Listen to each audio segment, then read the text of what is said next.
C'est parti pour le grand débrief de l'ActuTech de Smartech. On est ensemble en direct comme tous les jeudis à 10h45 sur la chaîne Bismart. Aujourd'hui, autour de la table pour commenter cette actu, j'ai le grand plaisir d'avoir Dorothée Decropp avec nous. Bonjour. Bonjour. Vous êtes délégué général d'Exatrust. À côté de vous, François Candelon. Bonjour François également. Bonjour. Partenaire chez Seven2 et Alexandra Iteanu. Bonjour maître Iteanu, avocate au barreau de Paris. Alors, on va confronter nos points de vue, notamment sur Grok. Je vous demanderai de sortir vos cartons rouges, vos cartons verts, pour savoir si vous êtes pour ou contre une suspension, puisque la Commission européenne a lancé une enquête et qu'on entend des voix qui réclament cette suspension. Qu'en pensez-vous ?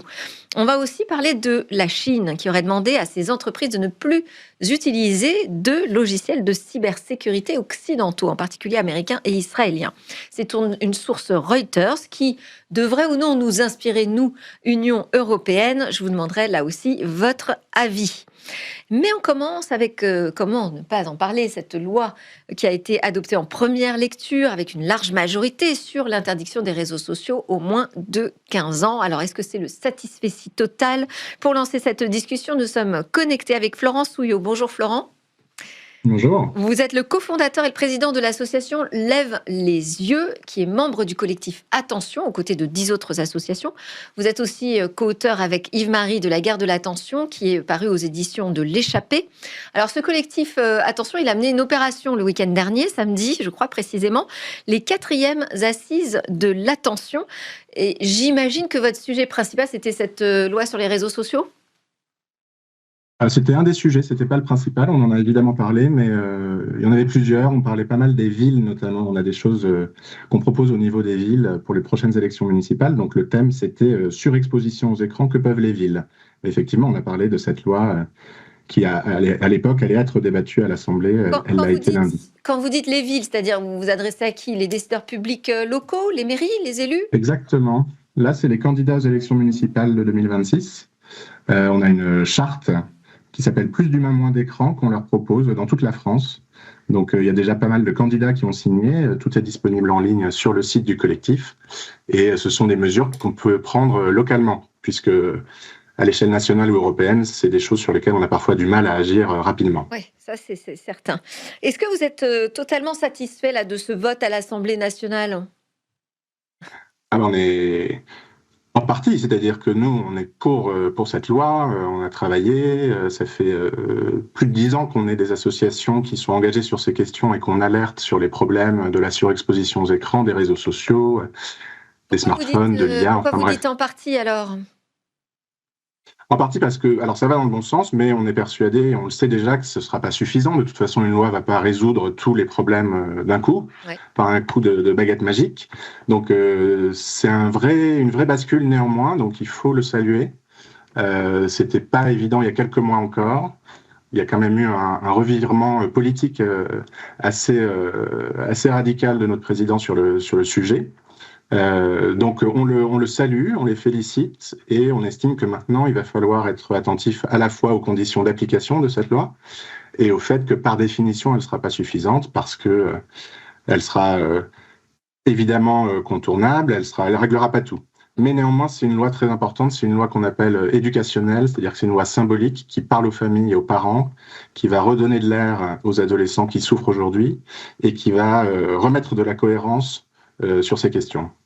Éducationnel, je ne sais pas si l'interdiction est éducationnelle, mais je sais que vous tenez à ce sujet de la déconnexion, du retrait nécessaire aux écrans. Un petit tour de table sur... alors, Alexandra, on en a déjà parlé ensemble dans ce débrief, donc je vais peut-être m'intéresser là à l'opinion de Dorothée et de François. En fait, on peut être effectivement très positif sur un corpus qui viendrait protéger les jeunes, à la fois en termes de société civile, parents, on est évidemment favorable. Après, il va falloir trouver la réalité technologique pour accompagner cet ensemble. Et c'est une dimension européenne qui est souhaitable pour éviter que la France soit isolée dans une démarche qui ne pourrait pas soutenir ou être soutenue au-delà de nos frontières. Et effectivement, nous, on est très favorable à travailler sur les questions technologiques qui vont devoir se poser, notamment par exemple sur la solution de vérification de l'âge. Absolument. Et aussi s'assurer que toutes ces données soient opérées par des tiers de confiance souverains, puisque, encore une fois, c'est l'identité de nos enfants. Ça doit relever d'un cadre réglementaire conforme également à nos valeurs. C'est-à-dire qu'il ne faut pas essayer de reporter le problème. Et enfin, il faut aussi continuer de travailler le volet éducationnel, former nos jeunes, les éduquer à la chose sociale et continuer toutes ces actions. Parce qu'on a besoin de former au numérique. Alors, je ne sais pas comment Florent entend ça, mais on a besoin aussi. Bien sûr. Je suis d'accord, hein, bien sûr. Ouais. On continue. Il faut faire les deux. Il faut vraiment faire les deux. Faut pas, on apprend à conduire et on a un code de la route qui vous interdit de griller les feux. C'est pareil. Il faut faire les deux.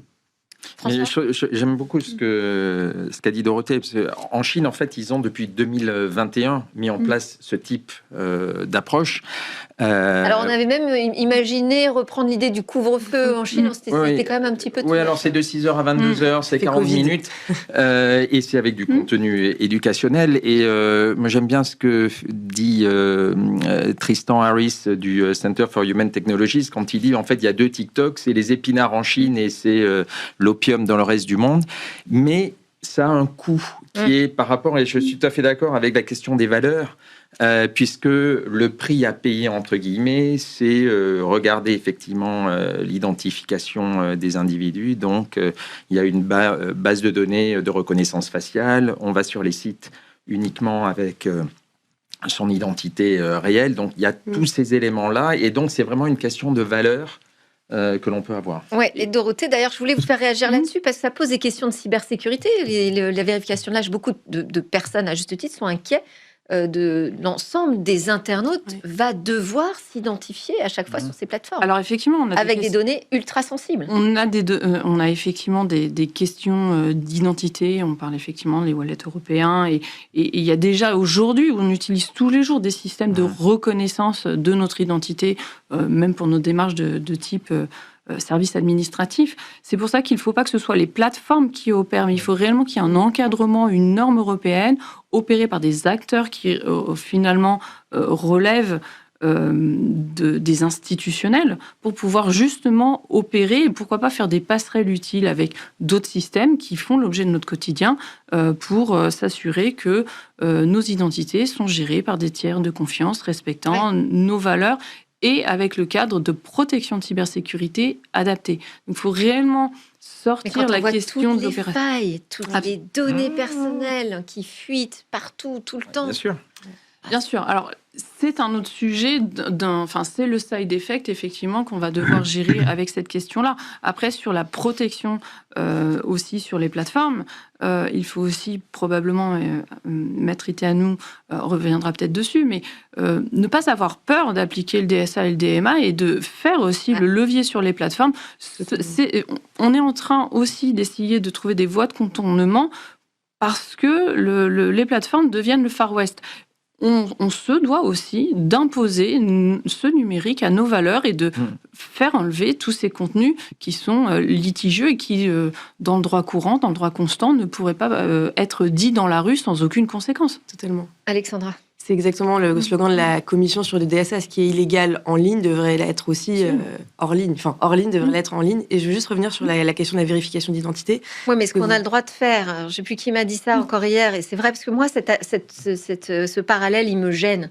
Parce que c'est pas comparable, certaines situations sont pas comparables, et puis dans la vraie vie j'ai le droit de faire certaines choses que je ne pourrais plus faire désormais dans le numérique. C'est quelque chose d'intéressant ce que vous dites, parce que vous dites dans la vraie vie, mais en fait il faut arrêter de penser que le virtuel n'est pas la vraie vie. Oui, non, mais quand on dit il faut pénaliser de la même façon ce qui est illégal dans la vie physique, si vous voulez, et dans la vie numérique, quand on est sur des services en ligne, il faut aussi penser à l'autre chose, qu'aujourd'hui je suis capable de marcher dans la rue, rentrer dans un café, tout ça sans sortir en permanence ma carte d'identité. Oui, et d'ailleurs, on s'éloigne de l'Internet des années 90-2000, c'est-à-dire où il y avait un anonymat, une liberté. Et aujourd'hui, effectivement, c'est ce que vous disiez, c'est tout le monde va devoir donner son identité, en fait. Oui, donc, ça ne va pas être que les jeunes. Donc, Et on sait que c'est toujours sous couvert au début de la protection des droits, etc., mais qu'on peut glisser doucement vers quelque chose qui sera de l'ultra-surveillance. Pas très doucement, d'ailleurs. Mais c'est comme les programmes américains de surveillance, ça part toujours de l'antiterrorisme, etc., mais on voit que ça va toujours au-delà. Donc. Florent, je voulais aussi vous faire réagir sur ces sujets-là qu'on vient d'aborder en plateau, mais plus particulièrement sur le fait que là, on interdit finalement aux enfants de se connecter. Qu'est-ce qu'on interdit aux plateformes? Enfin, ça, c'est un sujet aussi de s'adresser de manière, comme le disait Dorothée, courageuse aux plateformes. J'ai noté d'ailleurs, vous précisiez que dans votre collectif, il n'y avait que des associations, le collectif Attention, il n'y avait que des associations indépendantes de l'industrie numérique. C'est-à-dire, vous avez l'impression qu'il y a un lobbying aujourd'hui, y compris sur ces sujets de prévention? Oui, c'est pas une impression, c'est documenté. Il y a des articles, des financements sont même affichés par des acteurs de la prévention, donc c'est pas du tout qu'une impression. Ouais. Aujourd'hui, le numérique est un marché énorme, évidemment. On parle des réseaux sociaux, mais il n'y a pas que les réseaux sociaux. Mais les réseaux sociaux, c'est, on va dire, la caricature, qui financent des laboratoires de recherche ou des associations de prévention. Donc, comme c'est un peu le début de l'histoire sur ces sujets-là, même pour nous, ça nous paraît ancien, mais pour pas mal d'autres gens, ça paraît plus récent. Vous avez encore des associations de prévention financées par l'industrie du numérique. Donc, c'est comme si vous aviez des assos de prévention du tabac financés par des cigarettiers. Donc, nous, on est un collectif d'assos indépendante, c'est-à-dire qu'on a des chartes, on affiche clairement nos financements et on refuse absolument toute participation financière des industriels du numérique. On plaide pour que, justement, l'État finance durablement avec un outil transparent, la prévention indépendante. Ça peut être en taxant précisément les GAFAM et en reversant par un fonds de dotation une partie de cette taxe pour la prévention. Il y a aussi. Enfin, moi, je pense que la vraie difficulté, elle est sur les algorithmes d'addiction.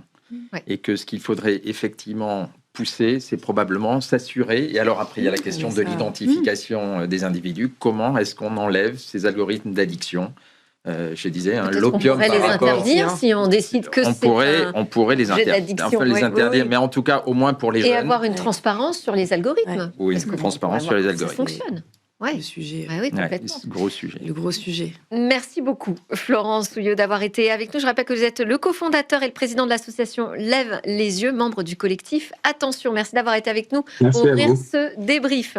Nous, on continue, on reste sur les plateformes en quelque sorte, puisqu'on va parler du chatbot IA du réseau social X, en l'occurrence Grok, qui est sous le coup d'une enquête de la Commission européenne. Alors, on entend des voix, notamment, je voulais signaler celle de David Corman, qui est un député européen, engagé sur ces questions du numérique et qui dit non mais là il faut suspendre X, il n'y a pas de discussion. Qu'en pensez-vous? Allez, suspendre Grok, pardon. Suspendre Grok ou pas? Oui ou non? Alors le oui c'est vert. Oui c'est vert, non. Ok, donc on est... quand même Dorothée, ouais. Vous pensez qu'il faut suspendre le chatbot? Le temps de l'enquête. Le temps de l'enquête. À un moment donné, c'est pas grave. Au moins, en fait, je prends je me fais l'avocat du diable. En fait, on a toujours tendance à effectivement laisser faire tout en ayant des enquêtes. Alors, je suis pas une experte de la procédure. C'est surtout que ça envoie le message qu'on peut toujours continuer à faire des choses délictuelles, contraires à nos valeurs, et que finalement, ça donne le message sur un laisser-faire. Sur un laisser-faire, qui n'est pas le cas, puisqu'aujourd'hui, effectivement, on lance une enquête, mais qui, pour les gens qui l'utilisent, se disent « de toute façon, c'est pas grave, je peux continuer ». Et en fait, mettre des freins, ça pourrait être le moyen d'envoyer des messages pour dire que le sujet est pris, le sujet est en cours de traitement, et donc, à minima, d'essayer de faire évoluer les choses dans un temps court, plutôt que de voir un petit peu de façon récurrente des plaintes, des amendes, et finalement assez peu d'effets derrière dans les modifications de réglementation, dans les systèmes même de nos algorithmes. Et il faut qu'il y ait des messages forts, un petit peu l'image de ce qu'on a fait pour les utilisateurs en fait, parce que vis-à-vis des utilisateurs. Moi, je me suis dit l'amende, on devrait tout de suite mettre une amende. L'enquête et tout ça, ok, on a constaté, donc amende. Et là, on frappe au portefeuille et ça fait mal. Mais vous avez raison. C'est pas visible du côté des utilisateurs. Donc, juste en matière de communication, à l'image un peu de la séquence de Shine qui s'est faite, à un moment donné, pour réveiller aussi les utilisateurs et de se dire et de les questionner sur finalement ce qu'ils en font. et parce qu'ils sont aussi acteurs de ces déviances. Alexandra, pourquoi pas de suspension ? Parce que c'est comme pour les réseaux sociaux, c'est-à-dire que c'est aussi un aveu qu'on n'arrive pas à appliquer. On a tout un panel de règles. Ils auraient dû se conformer au DSA. Il y avait des obligations d'évaluation des risques systémiques qu'ils n'ont pas fait, des obligations de rapport qu'ils n'ont pas mis en place. Il y a aussi l'AI Act. Donc toute cette réglementation, en suspendant, c'est aussi l'aveu qu'au final, on est impuissant et qu'on réglemente, mais qu'au final, c'est pas appliqué. Et Elon Musk, on le sait, il le dit. Alors, Grok a été quand même... Non, X a été condamné en décembre 2025 à payer 120 millions d'euros déjà. On sait que là, il y a une nouvelle enquête qui est en cours, il va y avoir une nouvelle amende, mais effectivement, c'est sûr que c'est pas suffisant. Non, mais là, je suis tout à fait d'accord sur la nécessité. C'est convaincre. Non, je suis d'accord. Parce que je savais pas, c'était pour un X versus Grok. Je pense qu'il y a une nécessité d'être d'accord avec nos valeurs. Et ce qui est sûr, c'est que ce ne sont pas les entreprises, les hyperscalers qui vont pouvoir donner et représenter ces valeurs européennes, mais même aux États-Unis. Le mois dernier, j'étais à San Francisco et je discutais avec le sénateur Scott Wiener, qui est au niveau du Sénat de Californie, celui qui a écrit le projet de loi sur l'IA et qui était fou par rapport à l'executive order de Trump qui dit il faut avoir quelque chose au niveau fédéral. Et il était d'accord pour dire effectivement qu'il faut que ce soit au niveau fédéral, mais en fait, il n'y a aucune agence aujourd'hui au niveau fédéral qui peut s'emparer du sujet. Donc, de fait, c'est une absence de réglementation. Et je reviens aussi sur la question des valeurs et le by design. Alors, si on prend DeepSeek, ils ont by design intégré le fait qu'il pouvait y avoir de la censure. Donc, je pense que nous devons... La vraie question, elle est qu'est-ce que nous faisons en Europe et qui va nous représenter et qui va représenter les valeurs européennes? Parce qu'il faut reconnaître que la question de la liberté d'expression est aussi à des différences culturelles. Aux États-Unis, la liberté d'expression dit on peut dire n'importe quoi et on doit pouvoir le dire. En Europe, il y a des choses où, alors je ne suis pas juriste comme vous, mais il y a des choses qu'on n'a pas le droit de dire, le négationnisme, des choses comme ça. Donc, défendons nos valeurs. D'autant. Pardon. Alexandra Dorothée, vite juste fait, très concrètement, l'utilisateur a des moyens de porter plainte, ceux qui ont été, c'est peut-être important de le dire, ceux dont les images ont été utilisées, etc. Il y a des moyens normalement sur les plateformes, première étape de signaler ces contenus. Si ça ne marche pas, vous pouvez porter plainte auprès de l'Arcom. C'est important de le dire. Sur le site de l'Arcom, vous y allez, il y a un mail qui est donné et eux peuvent adresser ces plaintes au parquet. Donc c'est important, je pense, de le signaler. Absolument. Absolument. Oui, une initiative qui a été lancée à Davos, c'est un nouveau social qui s'appellerait W, et finalement qui est d'origine européenne pour essayer finalement d'amener une réponse. En tout cas, c'est une initiative à suivre pour voir si ça va prendre de l'ampleur et finalement avoir un outil européen finalement pour les réseaux sociaux aussi, et pour les réseaux sociaux. Pour les chatbots d'IA, là aussi on a des offres possibles open source, en tout cas tout le monde y travaille. Maintenant, peut-être juste le problème c'est que les utilisateurs pour l'instant n'y sont pas. Non, je voulais juste mentionner, j'avais fait, alors c'était en 2024 avec DeepSeek, le chat de Mistral et ChatGPT, où j'avais demandé est-ce que Voice of America était un outil de propagande. Et donc, le chat et DeepSeek avaient eu une réponse assez équilibrée. Et ChatGPT, à l'époque, donc on est en 2024, je ne l'ai pas refait depuis, disait que pas du tout, puisque les États-Unis... ne faisaient pas de propagande, mais juste pousser les idéaux de liberté. Oui. Bah oui. Donc les valeurs, nos valeurs sont en jeu. Nos valeurs sont en jeu. Nos valeurs sont moralité. Ok, merci pour ce sujet. Je propose qu'on passe à la Chine. Mais en fait, dans les deux autres sujets, on a prononcé déjà le nom de ce pays. La Chine aurait demandé en fait à ses entreprises de ne plus utiliser de logiciels de cybersécurité en listant une douzaine d'entreprises américaines, israéliennes. Le motif, c'est la sécurité nationale. Donc avec la crainte que ces logiciels servent de collecte d'informations, de données sensibles à l'étranger. C'est une source Reuters, donc qui n'a pas été encore officiellement confirmée. La question que je voulais vous poser, c'est est-ce que nous, l'Union européenne, on devrait s'en inspirer? Est-ce qu'on devrait se méfier des logiciels cyber extra-européens? Et deuxième question, et qui s'adresse directement peut-être à Dorothée De Krupp autant que Exatrust, quel est déjà notre niveau de dépendance dans la cyber? Alors, d'une manière générale, l'étude Asterès démontre qu'on est dépendant à 83% de logiciels extra-européens et principalement américains.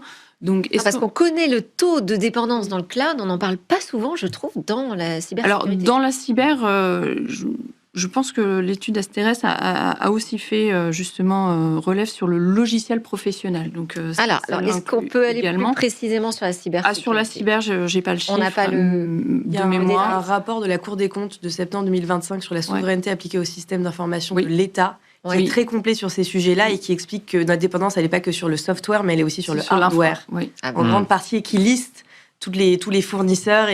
Donc, je vous invite à lire ce rapport qui est très, très complet sur ces sujets-là. Mais sur ces technologies qui sont embarquées dans les logiciels de cybersécurité, vous avez quand même une vision aujourd'hui du marché. Est-ce qu'elles sont principalement américaines? Alors, en tout cas, quand vous reprenez ce qui existe dans le Gartner, ce sont souvent effectivement des marques américaines, israéliennes. Et effectivement, on rencontre une difficulté en Europe, c'est de croire à sa propre industrie. C'est-à-dire on a, donc pour répondre éventuellement à la question, est-ce qu'il faut s'en inspirer? Je pense que des prises de conscience ont été faites.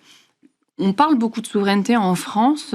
Néanmoins, aujourd'hui, il faut que ça se traduise par des actes d'achat. On pense toujours que privilégier l'industrie française et européenne, ça serait de faire de l'anti-américanisme primaire.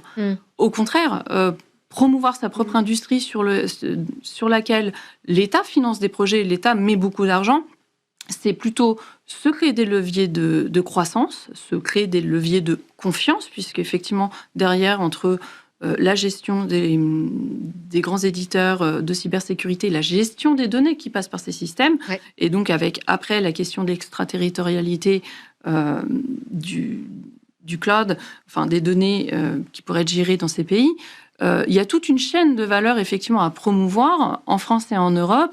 Et effectivement, aujourd'hui, on considère que si aujourd'hui on réorientait juste 15% du marché, on créerait à échéance 10 ans environ 690 milliards d'euros et 500 000 emplois en Europe. Donc en fait, on a aujourd'hui des éditeurs qui sont reconnus par l'ANSSI, ils ont tous les visas de sécurité. Pour certains, ils ont même des reconnaissances de certification dans d'autres pays européens. Il faut juste qu'on arrête ce narratif négatif que notre industrie ne serait pas au niveau. Il n'existe pas d'équivalent, d'alternative. Nous, on a mis en place sur notre site internet Exatrust l'Exasearch, c'est-à-dire vous donnez votre partenaire extra-européen, on vous propose une alternative européenne. Et aujourd'hui, on a démontré aussi, en décembre dernier, on a lancé le Cyberpanorama en partenariat avec le CESIN, donc ce sont le club qui rassemble les utilisateurs français. Et on a dénombré déjà 300 entreprises dans ce cyberpanorama. Donc, il nous manque effectivement des stacks techniques qui sont historiques. Néanmoins, aujourd'hui, dans notre équilibre, pour exister en tant que pays souverain, en tant que pays qui a une ambition européenne, il faut ouvrir le carnet de commandes ouvrir le carnet de commandes. Seuls les eurocomptes. Je ne vous ai pas fait voter, mais vous pensez qu'il faut qu'on suive le modèle de la Chine en interdisant, donc non rouge, je rappelle, vert oui, en interdisant l'utilisation de logiciels de cybersécurité extra-européens? Alors, moi, je dirais qu'il faut promouvoir. Que des cartons rouges, mais il y a un peu de vert quand même. Je trouve que l'interdiction, d'abord, on ne peut pas complètement interdire, parce qu'on en a quand même besoin, on a une dépendance. Mais moi, je suis plutôt optimiste, parce que quand vous voyez qu'hier, la première ministre danoise a dit qu'elle pensait maintenant à prendre des armements qui ne seraient pas des armements américains, c'est un choc culturel, c'est majeur. Il y a eu un moment Groenland. Donc, il faut, à partir de là, pousser. Alors, il y a un autre proverbe chinois qui dit que le meilleur moment pour planter un arbre était il y a 20 ans et le deuxième est aujourd'hui. On a le rapport Draghi qui n'a pas été, qui a plutôt soutenu et été relégué dans des armoires. Il est temps de le ressortir et de s'y mettre. C'est d'ailleurs nous ce que l'on essaie de faire chez Seven2 en essayant d'avoir des alternatives souveraines dans le CICAS avec Odigo. Dans ce que vous recommandez aux entreprises ? Non, mais il faut qu'on construise effectivement des offres souveraines. Donc, nous, on promeut ces entreprises et on a des pépites. Donc, il faut effectivement que l'ensemble de la chaîne de valeur, de l'investissement à la puissance publique promeuvent ces utilisations. Mais on a des talents. On reste dans le discours. Hein. Alors, je pense que là, c'est en train d'arriver. C'est en train d'arriver, mais quand je vois le vote EUCS, bon, ça fait pas partie de nos sujets, mais donc qui, au niveau européen, à travers le Cyber Security Act, n'intègre pas d'option d'immunité aux lois extraterritoriales pour l'hébergement de données sensibles. Ça veut dire qu'on n'a pas encore pris la mesure on n'a pas encore des passé enjeux. Le cap. En fait, les industriels, aujourd'hui, ont désormais d'actes concrets. On est bientôt au mois de février. Ils ont besoin d'actes d'amour. Ils ont besoin d'être soutenus par les acheteurs. Et chaque euro c'est le mois de l'amour. Il y a le 14 février qui arrive. Et effectivement, on est aujourd'hui à une table géopolitique un petit peu compliquée. On est dans des moments un peu engageants. Ouais. Si on n'est pas invité au dîner, c'est qu'on est au menu. Et aujourd'hui, l'Europe, pour l'instant, fait plutôt partie du menu que de l'invité. Ouais. Non, on parle beaucoup de souveraineté. Il n'y a pas vraiment de définition politique, juridique, etc. Moi, je pense que c'est surtout responsabiliser les acheteurs, mais pas que les services publics, parce qu'on sait que par exemple, l'État, avec Health Data Hub, donne à Microsoft. Bon, il y a l'exemplarité de l'État, mais il y a aussi nous, en tant qu'utilisateurs. Je parle des entreprises, mais aussi des utilisateurs personnes physiques. On devrait être amenés à choisir ces solutions-là. Et pour ça, il faut quand même un peu aussi encore de pédagogie. On en parlait au début, de communication. Et nous, c'est compliqué, de tout changer. Nous, il y a les questions de réversibilité, de portabilité qui sont pas évidentes. Mais qui vont être normalement simplifiés avec le Data Act, en tout cas qui vont dans ce sens-là. Et nous, en tout cas au cabinet, c'est vrai qu'on a des acteurs qui viennent nous voir en disant on veut des outils souverains, mais on ne sait pas trop vers qui se tourner, etc. Donc je pense que c'est quelque chose sur lequel il faudrait peut-être plus communiquer. Et l'initiative d'Exatrust d'avoir sur son site la possibilité de choisir autre chose, nous c'est quelque chose qu'on va sûrement engager nos... Rappelez-nous le nom de... Ça s'appelle l'ExaSearch, c'est sur notre site Exatrust, et ça vous permet de faire un ExaSwitch. Donc en fait, de switcher d'une techno extra-européenne à une techno française ou européenne, justement parce qu'il y a beaucoup d'initiatives et que on peut casser les idées reçues dans beaucoup de domaines. Beaucoup parlent. Mais alors, on a quand même dit non a priori à l'unanimité autour de cette table à interdire les logiciels cyber qui seraient extra-européens. Mais en même temps, ça veut dire que tant qu'on ne prend pas de mesures fortes, peut-être qu'il faut quand même prendre cette décision dans certains domaines pour un certain type d'administration, par exemple, d'institutions. Il y a évidemment... ça, c'est en cours aussi. Dans le cadre de... Vous êtes optimiste? Non, je suis assez... Oui, j'essaie d'être optimiste parce que même si c'est dans le discours, vous pouvez voir qu'il y a... avec le ministre des Affaires étrangères espagnol, il parlait d'autonomie stratégique. Maintenant, il parle de souveraineté. Donc, je pense qu'il ne faut pas sous-estimer. Ça prend du temps, mais je suis assez optimiste dans cette démarche. On a besoin d'agir au niveau européen, c'est compliqué, et il est clair qu'il y a une demande d'ingérence. Il y a la solution de facilité qui est américaine, et il y a des forces très fortes qui nous poussent. Oui. Un mot. Pour les données sensibles, il y a quand même la loi Strain qui est entrée l'année dernière et qui oblige l'État, pour les données sensibles, à aller vers des acteurs qui n'ont pas Y d'ingérence. compris sur les logiciels concrètement, de cybersécurité. Il y a des, surtout normalement. C'est sur l'hébergement. C'est sur l'hébergement. Voilà, parce que là, c'est quand même un sujet qu'on n'aborde pas souvent. C'est pour ça que ça me semblait intéressant de l'aborder. On parle des logiciels de cybersécurité. Et ça, pour l'instant, c'est... C'est-à-dire qu'on aurait pu essayer de profiter du projet de loi résilience, même si, à l'époque, ça ne figure pas dans la directive, en tout cas d'amener vers une préférence européenne, ou en tout cas vers des propositions d'utiliser des solutions labellisées, certifiées, notamment par l'ANSSI, ce qui conduit quand même à... promouvoir quelque part tous les acteurs français qui ont fait cet effort. On a du mal à faire aboutir ce texte sur cette question d'orientation et de vision industrielle, de réduction de dépendance. Continue. Absolument. Avec Dorothée Decroc, notamment d'Exatrust, François Candelon également de Seven2 et Alexandra Iteanu, plus que jamais, notre avocate. Voilà, merci à tous de nous avoir suivis. C'était Smart Tech, donc en direct à 10h45 comme tous les jeudis. Donc je vous donne rendez-vous la semaine prochaine, mais d'ici là, il y aura une autre émission Smart Tech. Ce sera lundi. À très vite.